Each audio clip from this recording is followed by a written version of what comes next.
नमस्ते मेरी प्यारी फैमिली। मैं मिस्टर एक्स आज आपके लिए राजस्थान के किलों से जुड़ा एक भयानक और रोमांचक हॉरर अनुभव लेकर आया हूं, जिसे सुनकर आपके रोंगटे खड़े हो जाएंगे। हम में से कई लोग अपनी जवानी में घूमने फिरने के लिए निकलते हैं, और जैसा कि आप जानते हैं, राजस्थान पर्यटन स्थलों में सबसे ऊंचा स्थान रखता है। यहाँ राजा महाराजाओं के पुराने किले देखने को मिलते हैं, लेकिन हर किले के साथ उसका एक डरावना इतिहास भी जुड़ा होता है। आपने अक्सर न्यूज़ चैनलों पर देखा होगा या कई लोगों की आप बीती सुनी होगी कि राजस्थान के कई रहस्यमयी किलों में आत्माएं भटकती हैं। न जाने कितने साल पहले ऐसी क्या परिस्थितियां रही होंगी कि उन आत्माओं का उन किलों में बसेरा हो गया और वे वहां से मुक्त नहीं हो पा रही हैं। आज मैं आपको 4-5 दोस्तों की एक ऐसी कहानी सुनाने जा रहा हूं, जिसमें सबसे डरावनी बात यह है कि उनमें से कुछ ही दोस्त इस दुनिया में बचे हैं। बाकी बचे 2 दोस्तों ने जैसे तैसे करके हमें यह पूरी घटना बताई है। हम उन दोस्तों के प्रति सहानुभूति रखते हैं और प्रार्थना करते हैं कि भगवान उन्हें इस सदमे से उबरने की शक्ति दे, क्योंकि वे आज भी बहुत गहरे अवसाद में जी रहे हैं। हम सभी ने अपनी दादी नानी से पुराने किलों और महलों की कहानियां सुनी हैं, जिनमें कई रहस्य छिपे होते हैं। राजाओं और नवाबों के बनाए ये भव्य किले और महल समय के साथ अपनी चमक खोते जा रहे हैं। कुछ किले और महल तो अब पूरी तरह खंडहर बन चुके हैं, लेकिन कुछ ऐसे भी हैं जिनकी भव्यता और शानदार बनावट आज भी वैसी ही है। इन किलों और महलों के वारिसों ने इनके बड़े हिस्सों को पर्यटकों के लिए खोल दिया है। कुछ ने इन्हें होटल में बदल दिया, तो कुछ ने म्यूजियम बना दिया, ताकि पर्यटक इनकी भव्यता और ऐतिहासिक महत्व को जान सकें। इससे वारिसों को अच्छी खासी आमदनी भी हो जाती है। आज की कहानी रुद्रगढ़ किले की है, जिसके बारे में कई किंवदंतियां और कहानियां मशहूर हैं। इस किले में एक रहस्यमयी दरवाजे की कहानी सबसे ज्यादा प्रचलित है। कुछ लोग कहते हैं कि वहां एक रानी को जिंदा दीवार में चुनवा दिया गया था। कुछ का मानना है कि वहां एक काले तांत्रिक का वास है, जो आज भी आत्माओं को बुलाता है। लेकिन इन सभी कहानियों में एक बात समान है, जो भी उस दरवाजे के अंदर गया वह कभी वापस नहीं लौटा। रुद्रगढ़, जो राजस्थान के एक दूर दराज इलाके में स्थित है, एक रहस्यमयी और शापित स्थान के रूप में जाना जाता है। स्थानीय लोग इसे शापित दुर्ग कहते हैं, क्योंकि इस भव्य किले में एक ऐसा हिस्सा है जहां जाने की किसी को इजाजत नहीं है। उस हिस्से का नाम है 13वां दरवाजा। यह एक ऐसा दरवाजा है जिसे खोला नहीं जा सकता, और जो भी इसे खोलने की कोशिश करता है वह फिर कभी वापस नहीं आता। आधुनिक समय में जब रुद्रगढ़ को एक हेरिटेज होटल में बदला गया, तब इसके ज्यादातर हिस्सों को सजाया गया, लेकिन 13वां दरवाजा वैसा ही छोड़ दिया गया। वास्तु विशेषज्ञों और तांत्रिकों ने सलाह दी थी कि इसे छेड़ा न जाए। फिर भी कुछ युवाओं की जिज्ञासा और कुछ अधूरी आत्माओं की पुकार ने उस दरवाजे को फिर से जगा दिया। कोई सपने में, कोई पुराने आईने में, या किसी वीरान गलियारे की दीवार में। जहां भी किसी ने 13वें दरवाजे का जिक्र किया, वह दरवाजा उन्हें चुंबक की तरह अपनी ओर खींचने लगता था। यह एक मिथक बन चुका था, लेकिन इसके बावजूद रुद्रगढ़ के बारे में कई दिलचस्प कहानियां लोगों के बीच फैलती रहीं। इन कहानियों की वजह से इस किले की बदनामी बढ़ने लगी। लोग श्राप के डर से इस किले के पास आने से डरने लगे। आखिरकार इस स्थिति से परेशान होकर किले के वर्तमान वारिस कुंवर रघुवेंद्र ने अपने सलाहकारों के साथ मिलकर इसे हेरिटेज होटल में बदलने की योजना बनाई। होटल को मशहूर करने के लिए सलाहकारों ने सुझाव दिया कि उद्घाटन समारोह में कुछ ऐसे युवाओं को बुलाया जाए जो इस होटल की खूबियों और भव्यता की कहानियां अपने दोस्तों और ज्यादा से ज्यादा लोगों तक पहुंचा सकें। इससे लोगों के मन से इस किले के शापित होने की धारणा दूर होगी और वे यहां घूमने और रुकने आएंगे। कुंवर रघुवेंद्र ने अपने छोटे भाई वीरेंद्र के कॉलेज के कुछ खास दोस्तों को उद्घाटन समारोह में बुलाया। वीरेंद्र ने अपने दोस्तों हर्ष, आरव, नेहा और साक्षी को होटल रुद्रगढ़ के उद्घाटन में चलने के लिए कहा। चारों दोस्त तुरंत राजी हो गए, क्योंकि उस शापित दरवाजे की कहानी ने पहले से ही उनका ध्यान खींच रखा था। वे पहले से ही योजना बना रहे थे कि मौका मिलते ही वे इस किले में जरूर जाएंगे। दरअसल हर्ष और आरव इस किले पर एक डॉक्यूमेंट्री बनाना चाहते थे, जिससे उनकी डॉक्यूमेंट्री दुनिया भर में मशहूर हो जाए। जब वीरेंद्र ने अपने दोस्तों को रुद्रगढ़ महल के बारे में बताया और उद्घाटन समारोह में आने का निमंत्रण दिया, तो हर्ष और आरव का दिल खुशी से झूम उठा। उन्हें यह अपने सपनों को पूरा करने का एक शानदार मौका लगा। दोनों ने नेहा और साक्षी को भी अपनी इस डॉक्यूमेंट्री की योजना के बारे में बताया और उनसे मदद करने का वादा ले लिया। नेहा और साक्षी को इस विचार से कोई आपत्ति नहीं थी। दोनों ने तुरंत हामी भर दी। वैसे भी ये चारों दोस्त लंबे समय से एक साधारण सी जिंदगी जी रहे थे, जहां उनकी दिनचर्या सिर्फ पढ़ाई और दोस्तों के साथ घूमने फिरने तक सीमित थी। हर्ष एक अनाथ लड़का था, जो बचपन से अनाथ आश्रम में पला बढ़ा। पढ़ाई में तेज होने की वजह से उसे एक कॉलेज ने छात्रवृत्ति दी, जिसके दम पर वह कॉलेज की पढ़ाई कर रहा था। बचपन में उसने बहुत गरीबी और आर्थिक तंगी देखी थी, इसलिए वह अब कुछ ऐसा करना चाहता था जिससे वह अमीर और मशहूर बन सके।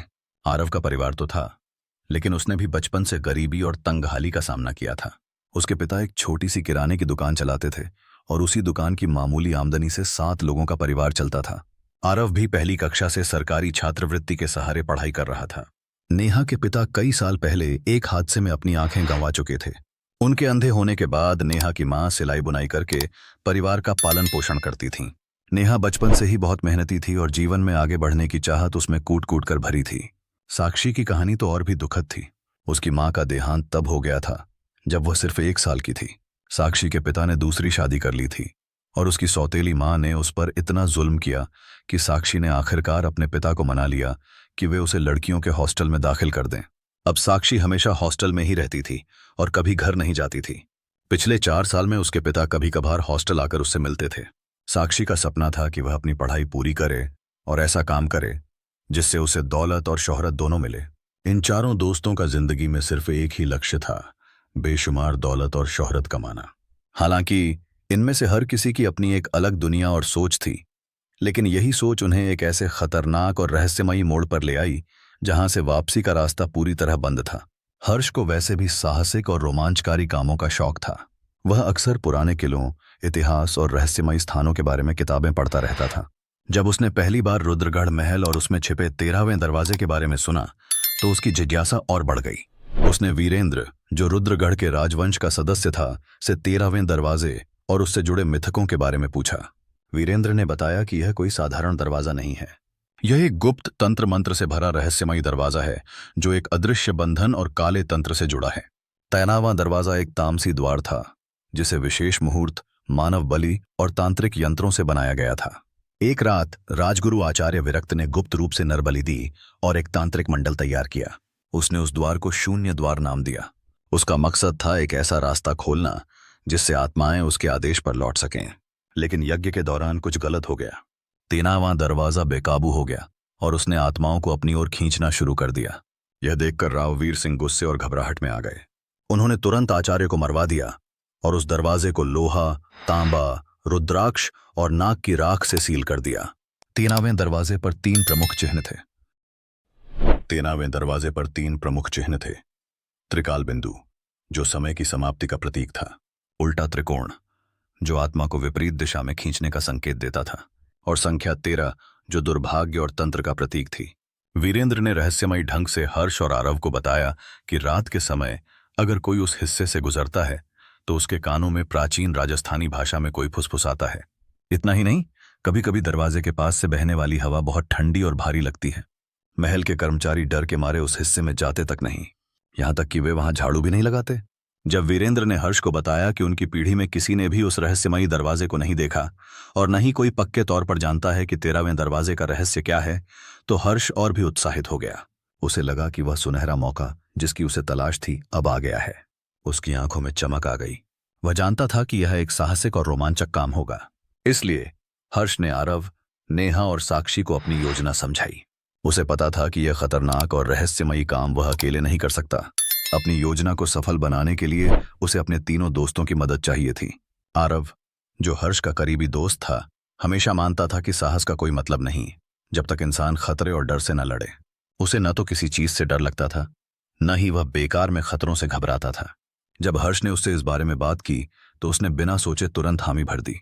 उसे यह यात्रा और 13वें दरवाजे के रहस्य की खोज बहुत दिलचस्प लगी। आरव का मानना था कि डरने की बजाय हर चीज को चुनौती देनी चाहिए। अब 13वां दरवाजा उसके लिए एक बड़ी चुनौती बन गया था। नेहा, जो एक होशियार और समझदार लड़की थी, को शुरू में यह विचार बेकार और बेमतलब लगा। उसका मानना था कि यह सिर्फ एक पुरानी कहानी है जिसे राजवंश के लोगों ने किसी खास मकसद से फैलाया होगा। लेकिन जैसे जैसे उसने अपने दोस्तों का उत्साह और 13वें दरवाजे के प्रति जिज्ञासा देखी, उसके मन में भी संदेह और सवाल उठने लगे। वह जानती थी कि इस दरवाजे के रहस्य का पता लगाना खतरनाक हो सकता है, लेकिन उसे यह भी लग रहा था कि यह उसके लिए अपने दोस्तों के साथ एक यादगार और रोमांचक अनुभव का हिस्सा बनने का मौका है। साथ ही अगर यह योजना सफल हुई तो शोहरत और दौलत दोनों मिलने की संभावना थी। साक्षी, जो हमेशा से खुशमिजाज और निडर रही थी, को यह सब बहुत रोमांचक लगा। उसका मानना था कि डर और हिम्मत का मिश्रण इंसान को हर हाल में सफलता दिला सकता है। उसने बिना किसी हिचक के हाँ कह दिया और इस रहस्यमयी और खतरनाक यात्रा का हिस्सा बनने के लिए तैयार हो गई। चारों दोस्तों ने मिलकर फैसला किया कि वे रुद्रगढ़ के उस महल में जाएंगे जो अब एक हेरिटेज होटल बन चुका था। लेकिन उस होटल में कहीं छिपा हुआ 13वां दरवाजा अभी भी वैसा ही बंद था, किसी अदृश्य ताले से सील किया हुआ। वे चारों दोस्त इस कड़वी सच्चाई को अच्छी तरह समझते थे कि यह कोई साधारण और आरामदायक यात्रा नहीं होगी, लेकिन उन्हें बिल्कुल नहीं पता था कि यह यात्रा उनके जीवन को सबसे अंधेरे और खौफनाक पल में बदल देगी। इस यात्रा पर जाने का फैसला शायद उनकी जिंदगी की सबसे बड़ी भूल थी। सब दोस्तों ने इस सफर की पूरी तैयारी की और एक दिन रुद्रगढ़ के लिए निकल पड़े। पूरे दिन के सफर के बाद जब वे रुद्रगढ़ पहुंचे तब तक रात हो चुकी थी। गहरी रात का अंधेरा चारों ओर फैला हुआ था। हर्ष, आरव, नेहा और साक्षी के दिल में एक अजीब सी बेचैनी होने लगी। वे रुद्रगढ़ महल के प्राचीन द्वार की ओर बढ़ रहे थे। तभी अचानक खुले आसमान में काले काले बादल घिर आए और बार बार बिजली चमकने लगी। जैसे ही चारों ने महल में कदम रखा, एक ठंडी बर्फीली हवा का झोंका उनके शरीर को छूता हुआ निकल गया। नेहा और साक्षी को ऐसा लग रहा था मानो महल का हर पत्थर और हर दीवार कोई अनकही कहानी सुना रही हो। हल्की घबराहट के साथ जब चारों ने महल के भीतर प्रवेश किया तो वहां का अंधेरा और सन्नाटा उनकी बेचैनी को और बढ़ाने लगा। तभी वीरेंद्र वहां आया और सबका स्वागत करते हुए बोला, सॉरी दोस्तों, पता नहीं कैसे अचानक लाइट चली गई। वैसे तो बड़े भाई ने इस होटल में एक बड़ा जनरेटर लगवाया है, लेकिन शायद उसमें कोई खराबी आ गई। 2 कर्मचारी उसे ठीक करने में लगे हैं। उम्मीद है जल्दी ही लाइट आ जाएगी। फिर उसने होटल स्टाफ को बुलाया और अपने दोस्तों की अच्छी खातिरदारी करने को कहा। होटल स्टाफ ने चारों दोस्तों का स्वागत तो किया, लेकिन उनके चेहरों पर एक अजीब सा डर साफ दिख रहा था, मानो उनके मन में कोई दबी हुई दहशत हो। एक बूढ़ा कर्मचारी चुपके से उनके पास आया और फुसफुसाकर बोला, 13वें दरवाजे के पास मत जाना, वो जाग चुका है। चारों ने इसे मजाक समझकर हंस दिया, लेकिन उस बूढ़े के कांपते होंठ और डरे हुए चेहरे ने नेहा को थोड़ा परेशान कर दिया।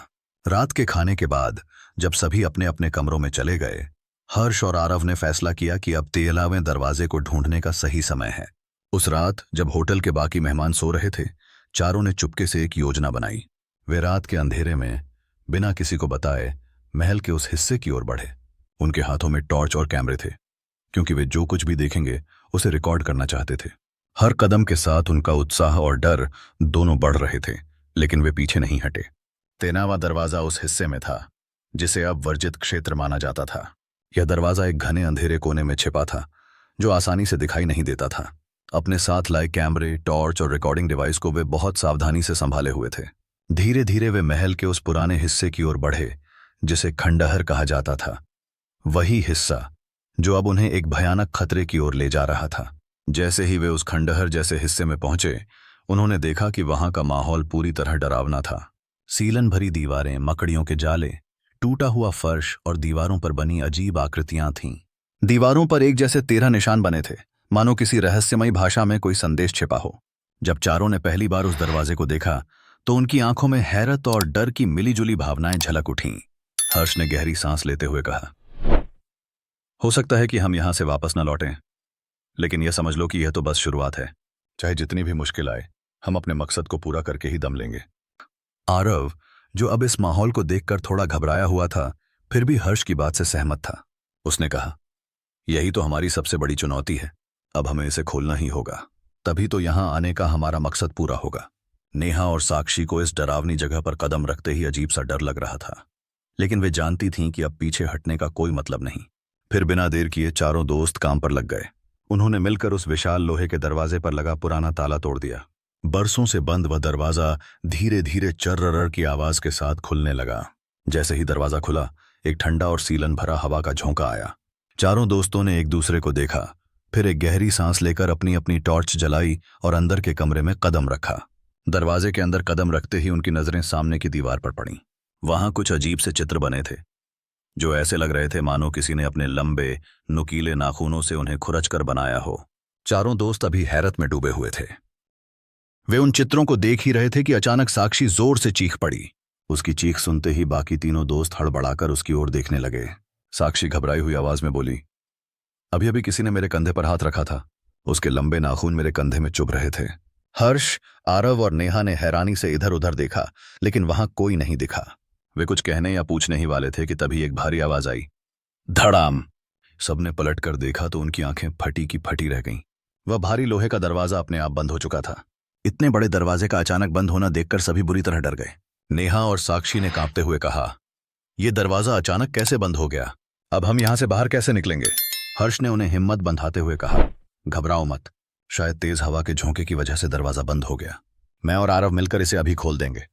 फिर हर्ष और आरव ने पूरी ताकत लगाकर उस लोहे के दरवाजे को धक्का दिया, लेकिन वह अपनी जगह से टस से मस नहीं हुआ।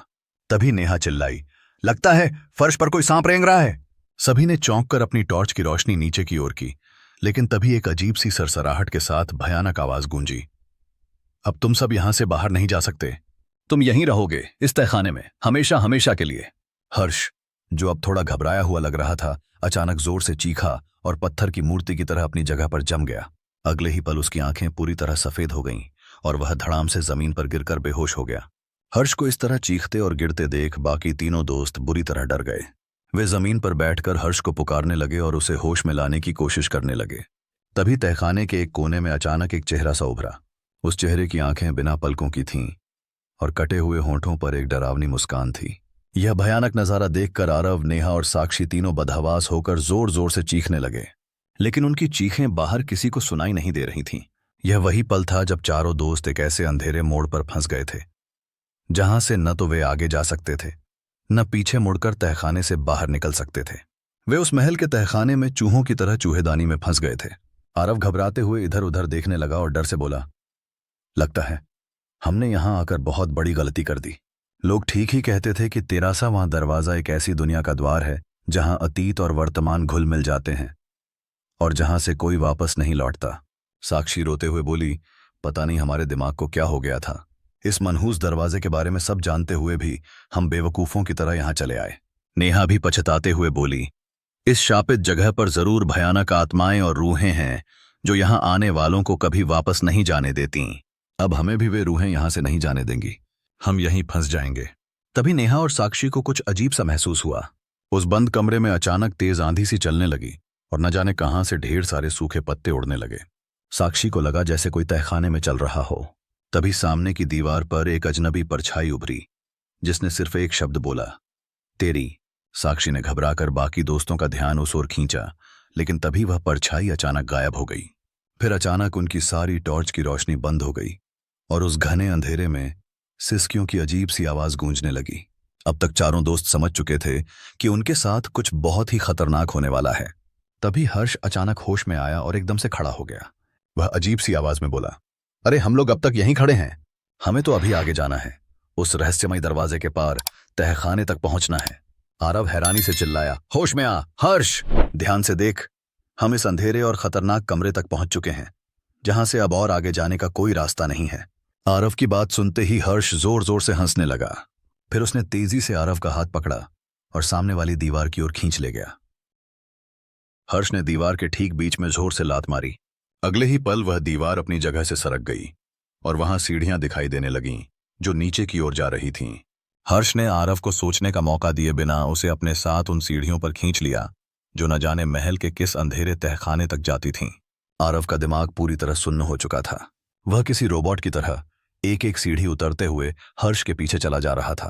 हर्ष घने अंधेरे में भी साफ देखते हुए तेजी से सीढ़ियां उतर रहा था।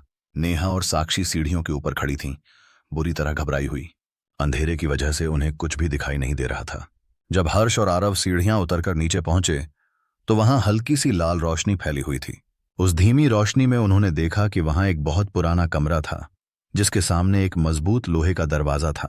दरवाजे के ऊपर लिखा था, 13वां दरवाजा, मृत्यु के उस पार। आरव ने सहमी नजरों से देखा कि दरवाजे के सामने कुछ तांत्रिक यंत्र, बलि का चाकू और अन्य अजीब वस्तुएं पड़ी थीं। पास की दीवार पर खून से लिखा था, जो इस दरवाजे को खोलेगा वह खुद को हमेशा हमेशा के लिए खो देगा। यह डरावनी धमकी पढ़कर आरव कांपते हुए बोला, हर्ष, हमें अब वापस चलना चाहिए। इस दरवाजे को खोलना मौत को बुलाने जैसा है। लेकिन हर्ष जैसे किसी गहरे नशे में था। वह आरव की बात सुन ही नहीं रहा था।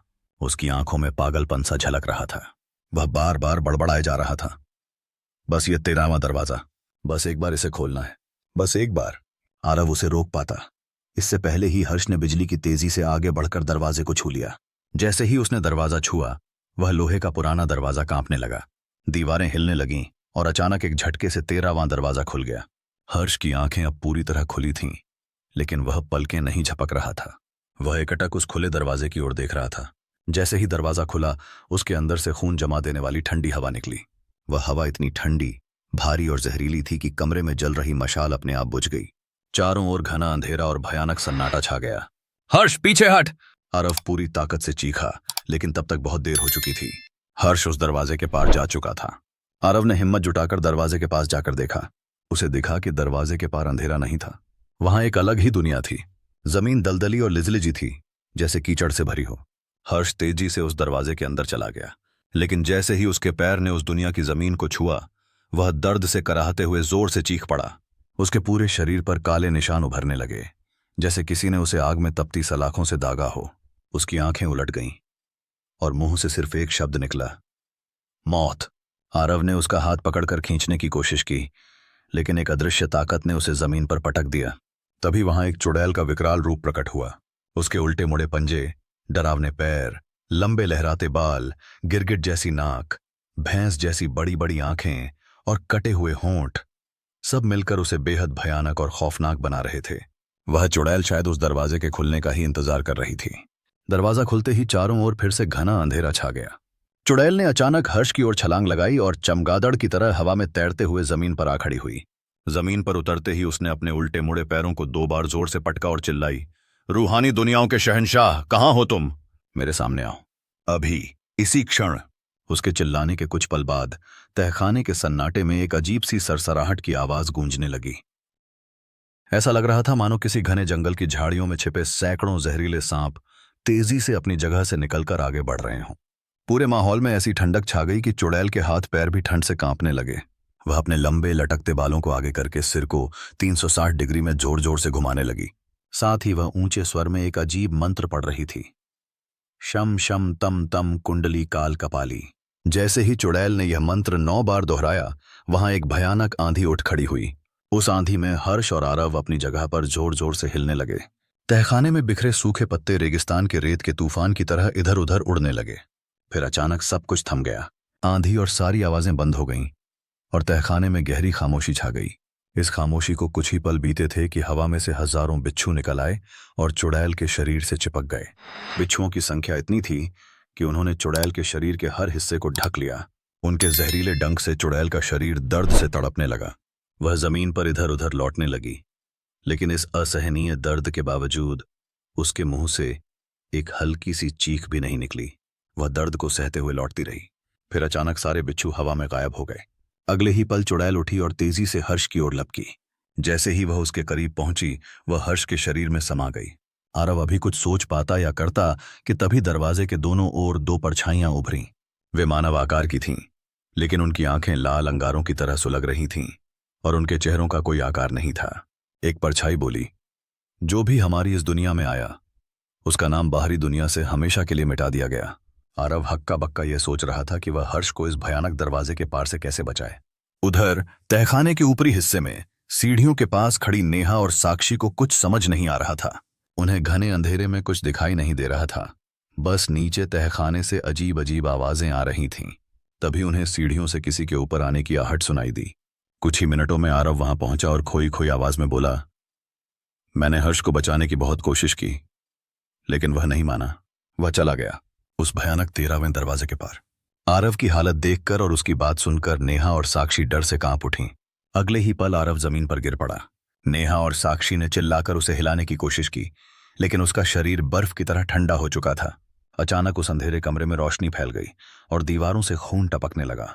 दीवारों से चीखने चिल्लाने की भयानक आवाजें आने लगीं। नेहा और साक्षी को लगा कि ये दीवारें निर्जीव नहीं बल्कि जीवित हैं। वे हैरत और डर से दीवारों को देख रही थीं कि तभी एक जगह खून से लिखा हुआ संदेश उभरा, 4 में से 1 गया, अब बाकी बचे हैं 3। अब नेहा और साक्षी समझ चुकी थीं कि 13वां दरवाजा सिर्फ एक रास्ता नहीं था, यह एक समझौता था। ऐसा समझौता जिसके जरिए किसी पिशाच आत्मा या तांत्रिक शक्ति ने उस दरवाजे को बांध रखा था। हर 100 साल में उस दरवाजे की रक्षक रूह को इसे 13 बार खोलने का अधिकार था। हर बार जब यह दरवाजा खुलता, बाहरी दुनिया से एक आत्मा इसके पार चली जाती थी। 4 दोस्तों में से अब सिर्फ 3 बचे थे। नेहा और साक्षी रो पड़ीं, लेकिन उनकी चीखें कमरे की हवा में घुल गईं। तभी हवा में एक भयानक हंसी गूंजी, एक औरत की ऐसी हंसी जो सुनकर किसी का भी खून जम जाए। वह हंसी दिल और दिमाग को झकझोर देने वाली थी। फिर कमरे की सामने वाली दीवार पर एक चेहरा उभरा। वह किसी महारानी का चेहरा लग रहा था, लेकिन उस चेहरे की आंखों में सिर्फ खून ही खून दिखाई दे रहा था। तभी दीवार पर उभरे उस चेहरे के होंठ हिले और एक खौफनाक आवाज गूंजी। मैं रुद्रगढ़ की अंतिम महारानी चंद्रप्रभा हूं, जिसे इस तहखाने की दीवारों में जिंदा चुनवा दिया गया था। तड़प तड़प कर मरी थी मैं, लेकिन अब तुम्हारे इस दोस्त के जरिए मैं इन दीवारों से बाहर निकलकर फिर से इस संसार में आऊंगी। तभी एक और अनजानी आवाज गूंजी, वाह बहुत खूब, अब रुद्रगढ़ में डर की परतें और गहरी होंगी। बेवकूफ लड़कियों, चंद्रप्रभा सिर्फ एक अतृप्त रूह नहीं, बल्कि एक श्राप है जो तुम्हारी मूर्खता की वजह से जाग उठा है। अब उसका बदला शुरू होगा और कोई इसे रोक नहीं पाएगा। कमरा नेहा और साक्षी की चीखों से गूंज उठा। दोनों ने जैसे तैसे अपने होश संभाले और तेज धड़कते दिल को काबू करते हुए जमीन पर पड़े आरव को होश में लाने की कोशिश की, लेकिन उनकी सांसें बहुत तेज हो चुकी थीं। दीवार पर उभरा चेहरा अब सिर्फ चेहरा नहीं रहा था, वह एक साये की तरह चारों दिशाओं में फैल चुका था। वह साया दीवारों में समा गया था और अब दीवारें हिल रही थीं। वे इधर उधर सरकती हुई मानो कानों में फुसफुसा रही थीं। 13 आत्माएं और एक पुनर्जन्म। नेहा कांपते हुए चिल्लाई, उठो आरव, उठो! अगर तुमने होश खो दिया तो हम इस बंद कमरे से बाहर कैसे निकलेंगे? लेकिन आरव उनकी बात सुन ही नहीं रहा था। वह जैसे पूरी तरह बदल चुका था। उसके शरीर पर काले अजीब निशान उभर आए थे और उसकी आवाज दोहरी हो गई थी, एक उसकी अपनी और दूसरी किसी और की। आरव गुस्से और क्रूरता से चीखा, क्या तुम अब भी नहीं समझे? मैं अब आरव नहीं हूं, मैं रुद्रगढ़ की महारानी का माध्यम हूं। ऐसा माध्यम जिसके जरिए महारानी अपनी दर्द भरी मौत और तड़प का बदला लेगी। अब वह इस दुनिया में मौत का तांडव मचाएगी, जिससे सब डर और दहशत से कांप उठेंगे। साक्षी चीख पड़ी, आरव होश में आओ, तुम हमारे दोस्त हो, इस बदरूह का साथ छोड़ दो। यह तुम नहीं बोल रहे, तुम में समाई शैतानी रूह बोल रही है। लेकिन साक्षी की बात का आरव पर कोई असर नहीं हुआ। वह अपना सिर गोल गोल घुमाते हुए न जाने क्या बड़बड़ा रहा था। तभी आरव ने हाथ उठाया और हवा में लहराते हुए कुछ बुदबुदाने लगा। उसी पल कमरे की एक दीवार टूट गई। उसके पीछे से एक बहुत पुराना कंकाल निकला। कंकाल की हड्डियों पर चमकते गहने दमक रहे थे। उसकी गर्दन पर लटक रहे भारी भरकम हार में हीरे से एक शब्द लिखा था, चंद्रप्रभा। नेहा को याद आया कि रुद्रगढ़ की आखिरी महारानी का यही नाम था। किंवदंती थी कि उस पर काले जादू का इल्जाम लगाया गया था। महल के राजा ने उसे जिंदा दीवार में चुनवा दिया था। मरते वक्त उस रानी ने श्राप दिया था, जिसने मुझे जिंदा मारा, मैं उसकी संतानों की रूहों से फिर जन्म लूंगी। 13वां दरवाजा मेरा रास्ता होगा। मैं उसी के जरिए इस दुनिया में वापस आऊंगी और एक एक से बदला लूंगी। नेहा और साक्षी थरथराते हुए सोच रही थीं। हर्ष तो पहले ही 13वें दरवाजे के पार जा चुका था और आरव अब महारानी चंद्रप्रभा की रूह का माध्यम बन गया था। अब सिर्फ नेहा और साक्षी बचे थे। वे इस भयानक जगह से सही सलामत कैसे निकल पाएंगी? रात के 3 बज चुके थे। महल के बाकी हिस्सों में भी हलचल मच गई थी। वीरेंद्र और उसके बड़े भाई रघुवेंद्र को पता चल चुका था कि उनके बुलाए चारों दोस्त अपने कमरों से गायब थे। वीरेंद्र समझ गया था कि वे जरूर महल के उस प्रतिबंधित हिस्से में गए हैं। वह रहस्यमयी हिस्सा अब पूरी तरह सील हो चुका था। दरवाजे पर एक मजबूत लोहे की जाली लग गई थी, जिसे खोलना तो दूर, छूना भी असंभव था। जब वीरेंद्र ने अपने बड़े भाई रघुवेंद्र को यह सब बताया तो उनके चेहरे पर गहरी चिंता की लकीरें उभर आईं। रघुवेंद्र चिंतित स्वर में बोले, लगता है उन चारों ने आधी रात को उस रहस्यमयी तहखाने का दरवाजा खोल लिया। हमारे गुरुदेव ने सख्त चेतावनी दी थी कि कोई भी उस दरवाजे को छुए नहीं। अगर कोई इसे खोलकर तहखाने में गया तो यह दरवाजा हमेशा हमेशा के लिए बंद हो जाएगा और कोई इसे दोबारा नहीं खोल पाएगा। वीरेंद्र की घबराहट बढ़ गई। वह कांपती आवाज में बोला, यह तो बहुत बड़ी गड़बड़ हो गई। अब मैं अपने दोस्तों को कैसे बचाऊं? वे मेरे ही बुलावे पर इस महल में आए थे। उनके घर वालों को क्या जवाब दूंगा? नहीं भैया, हमें उन्हें किसी भी तरह बचाना होगा, रघुवेंद्र ने परेशान और उदास स्वर में कहा। लेकिन कैसे वीरेंद्र? यह कोई साधारण दरवाजा नहीं है जो जोर लगाने से खुल जाए। इसे खोलने की कोशिश करना मौत को न्योता देने जैसा है। उधर गहरे तहखाने में साक्षी ने नेहा से कहा, हमें इस कंकाल को किसी भी तरह तोड़ना होगा, तभी महारानी चंद्रप्रभा की रूह मुक्त हो पाएगी। अगर हमने ऐसा नहीं किया तो वह हमें यहीं तहखाने में मार डालेगी। नेहा घबराते हुए बोली, नहीं, ऐसा नहीं होगा। हमें कुछ करना होगा। इस तहखाने से निकलकर इसे फिर से सील करना होगा, लेकिन किसी एक के बलिदान के साथ। साक्षी डर से चिल्लाई, बलिदान? कैसा बलिदान? तू ये क्या बोल रही है नेहा? तभी सीढ़ियां चढ़ते हुए हर्ष ऊपर आया। उसे देखते ही नेहा और साक्षी खुशी से चिल्लाते हुए उसकी ओर दौड़ी। लेकिन जैसे ही हर्ष उनके करीब पहुंचा, दोनों ने देखा कि वह अब पहले वाला हर्ष नहीं था। वह पूरी तरह बदल चुका था। उसके चेहरे पर क्रूरता और पागलपन झलक रहा था। हर्ष ने भयानक आवाज में कहा, क्या कर रही हो तुम दोनों यहां? इस जगह पर पैर रखने की हिम्मत कैसे हुई? क्या तुम्हें नहीं पता कि यहां महारानी का वास है? उसकी आंखों में आग थी और ठीक पीछे एक परछाई हवा में तैर रही थी। रानी चंद्रप्रभा की आत्मा। अचानक उस आत्मा ने अपनी लंबी उंगलियां साक्षी की ओर बढ़ाईं और कांपती आवाज में बोली, तैयार हो जा लड़की, अब तेरी बारी है। साक्षी के सामने अब साक्षात मौत खड़ी थी। रुद्रगढ़ की रानी चंद्रप्रभा की आत्मा हवा में तैरती हुई उसकी ओर बढ़ रही थी। हर्ष अब पूरी तरह रानी की कठपुतली बन चुका था। उसके चेहरे पर मुस्कान की जगह क्रूरता थी। तभी नेहा की नजर जमीन पर पड़े एक त्रिशूल पर पड़ी। उसने फुर्ती से त्रिशूल उठाया और रानी की आत्मा की ओर फेंक दिया, लेकिन त्रिशूल हवा में टकराकर वापस जमीन पर गिर गया, जैसे किसी अदृश्य शक्ति ने उसे चुंबक की तरह खींच लिया हो। गुस्से से आग बबूला रानी की रूह ने अपनी लंबी उंगलियां आरव की गर्दन के चारों ओर लपेट दीं। एक झटके में आरव की गर्दन उसके धड़ से अलग हो गई। अपने दोस्त की ऐसी भयानक मौत देखकर नेहा और साक्षी सदमे में जम गई। हर्ष जोर से चीखा, कोई भी कोशिश काम नहीं आएगी, अब तुम्हें कोई नहीं बचा सकता। रानी की आत्मा की सरसराती आवाज पूरे कमरे में गूंज रही थी। एक को मैंने ले लिया, दूसरा मेरा माध्यम है, और तुम दोनों, तुम मेरे लिए जिंदगी और मौत का सौदा हो। नेहा ने कांपती आवाज में पूछा, सौदा? तुम कौन से सौदे की बात कर रही हो? रानी की आत्मा हवा में घूमी और अपने कंकाल पर जाकर टिक गई। उसके चारों ओर काले धुएं का एक रहस्यमयी चक्र बनने लगा। फिर सामने की दीवार पर खून से लिखा उभरा, यह सौदा है जिंदगी का, तुम एक जीवन दो और इस रानी की रूह को मुक्त कर दो। यह पढ़कर नेहा और साक्षी समझ गईं कि रानी चंद्रप्रभा की आत्मा इस धरती से। रानी चंद्रप्रभा की आत्मा तब तक मुक्त नहीं हो सकती थी जब तक कोई स्वेच्छा से अपनी जान न दे दे। वह एक सौदे की मांग कर रही थी। उसे नेहा या साक्षी में से किसी एक का बलिदान चाहिए था। साक्षी का चेहरा सफेद पड़ गया, उसकी आंखों में आंसू छलक आए, लेकिन वह अब डर नहीं रही थी। उसने नेहा का हाथ पकड़ा और दृढ़ स्वर में बोली, अगर इस रानी की रूह को हम में से किसी एक की जान चाहिए तो मैं इसके लिए तैयार हूं। अपने दोस्तों की जान बचाने के लिए अगर मुझे मरना पड़े तो मुझे कोई अफसोस नहीं। मेरी जिंदगी में वैसे भी कोई मेरा इंतजार नहीं कर रहा, लेकिन नेहा, मेरे इस बलिदान से कम तू तो बच जाएगी। मेरे मरते ही तू इस तहखाने से सही सलामत निकल जाना, और याद रख, तुझे 13वें दरवाजे का सच पूरी दुनिया को बताना है। नेहा चीख पड़ी, नहीं साक्षी, यह कोई खेल नहीं है, हम में से कोई नहीं मरेगा। हम दोनों जिंदा और सही सलामत इस तहखाने से निकलेंगे, और 13वें दरवाजे की यह भयानक कहानी हम दोनों मिलकर पूरी दुनिया को सुनाएंगे। साक्षी कुछ बोल पाती, तभी अचानक कंकाल 2 हिस्सों में टूट गया। उसके अंदर से काले नागों जैसी लंबी काली परछाइयां निकलने लगीं।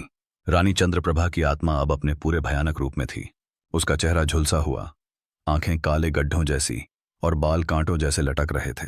उसके पीछे तहखाने में बंद हजारों अभिशप्त रूहें चीख रही थीं। नेहा और साक्षी ने डर से आंखें बंद कर लीं। तभी एक भयानक आवाज गूंजी। यह हर्ष की थी। वह किसी भेड़िए की तरह गुर्राते हुए बोला, रानी चंद्रप्रभा, मेरे दोस्तों को छोड़ दो। यहां आने की जिद मैंने की थी, मैं ही इन्हें यहां लाया। अगर किसी को बलिदान देना है तो वह मैं हूं। मेरी जान ले लो, चाहे मुझे तड़पा तड़पा कर मार डालो, लेकिन इन्हें छोड़ दो। रानी की आत्मा तेजी से हर्ष की ओर मुड़ी। हर्ष बुरी तरह कांप रहा था, लेकिन उसके चेहरे पर अब डर की जगह मानवता झलक रही थी। गहरी सांस लेते हुए उसने कहा, तुम्हारी मुक्ति के लिए मैं ही वह दरवाजा था, मैं ही तुम्हारा माध्यम था, लेकिन अब मैं इन रहस्यों का अंत बनूंगा। इस खूनी खेल का अंत मेरी मौत से होगा। मैं अपने दोस्तों की जान के लिए बलिदान दूंगा। हर्ष ने यह कहते ही बिजली की तेजी से कंकाल के गले में पड़ा सोने का भारी हार खींच लिया और उसे अपने गले में डालकर 13वें दरवाजे की ओर दौड़ा। वह चिल्ला रहा था, जिसने 13वां दरवाजा खोला वही इसे बंद कर सकता है। नेहा चीखी, हर्ष रुक जाओ, उस भयानक तहखाने में मत जाओ। लेकिन हर्ष पर इसका कोई असर नहीं हुआ। उसने एक बार पलटकर मुस्कुराया और गहरी आवाज में बोला, मुझे रोकना बेकार है नेहा। अगर किसी एक की मौत से बाकी सब बच सकते हैं तो वह मौत सिर्फ मेरी होगी। हर्ष बिना रुके सीढ़ियों से उतरकर उस अंधेरे तहखाने में पहुंचा और 13वें दरवाजे के अंदर छलांग लगा दी। जैसे ही वह अंदर गया, दरवाजा जोर की आवाज के साथ बंद हो गया। उसी पल सारा अंधेरा, सारी काली परछाइयां, सारी चीखें, सब कुछ गायब हो गया। शायद वे सब 13वें दरवाजे के अंदर समा गई थीं। मनहूस दरवाजा बंद होते ही सब कुछ शांत हो गया। जहां अभी भयानक शोर और चीखें गूंज रही थीं, वहां अब सिर्फ गहरा सन्नाटा था। नेहा और साक्षी घुटनों के बल बैठकर फूट फूट कर रोने लगीं। वे दोनों बच तो गई थीं, लेकिन अपने प्रिय दोस्तों की ऐसी भयानक मौत। नेहा और साक्षी के दिल उस भयानक घटना से टूट चुके थे। अभी थोड़ी ही देर हुई थी कि अचानक उस बंद कमरे का सील पैक लोहे की जाली वाला दरवाजा फिर से खुल गया। कमरे में उजाला छा गया और वह रहस्यमयी 13वां दरवाजा हमेशा हमेशा के लिए उनकी नजरों से गायब हो चुका था। रोती बिलखती नेहा और साक्षी उस कमरे से निकलकर गलियारे में आईं। तब तक रात खत्म हो चुकी थी और सुबह का उजाला फैल रहा था। तभी वीरेंद्र और उसके बड़े भाई रघुवेंद्र वहां पहुंचे। दोनों ने जब नेहा और साक्षी को रोते बिलखते देखा तो घबराते हुए उनकी ओर दौड़े। वीरेंद्र ने कांपती आवाज में पूछा, तुम दोनों अकेली क्यों आ रही हो? हर्ष और आरव कहाँ हैं? क्या वे अब भी उस कमरे में हैं? उसके सवाल सुनते ही नेहा और साक्षी फिर से फूट फूट कर रोने लगी। नेहा ने जैसे तैसे रोते हुए कहा, हर्ष और आरव अब कभी वापस नहीं आएंगे। हर्ष ने उस तहखाने में मौजूद 13वें दरवाजे को खोल दिया था। दरवाजा खुलते ही तहखाने में कैद अभिशप्त महारानी चंद्रप्रभा की रूह आजाद हो गई। उसने आरव की हत्या कर दी, लेकिन हर्ष ने हमारी जान बचाने के लिए अपनी जिंदगी का बलिदान दे दिया। उसके बलिदान के साथ ही रानी की रूह और सारी काली शक्तियां उस 13वें दरवाजे के अंदर समा गईं। नेहा की बात सुनकर वीरेंद्र और रघुवेंद्र के होश उड़ गए। उन्हें कुछ समझ नहीं आया। वीरेंद्र ने आगे जाकर देखा तो वह रहस्यमयी हिस्सा फिर से पहले जैसा दिख रहा था। न तो आरव का कोई निशान था, न ही हर्ष का कोई सुराग। आखिरकार हारकर वीरेंद्र और रघुवेंद्र ने पुलिस में हर्ष और आरव की गुमशुदगी की रिपोर्ट दर्ज कराई। नेहा और साक्षी को इस घटना से इतना गहरा सदमा लगा कि वे कई सालों तक मानसिक इलाज करवाती रहीं। वीरेंद्र और रघुवेंद्र ने वह महल कौड़ियों के मोल बेच दिया और देश छोड़कर विदेश चले गए। कहते हैं कई साल बाद भी रात के समय अगर कोई ध्यान से सुनता है तो उस दरवाजे के पीछे से कभी रोने की आवाज आती है तो कभी भयानक हंसी की।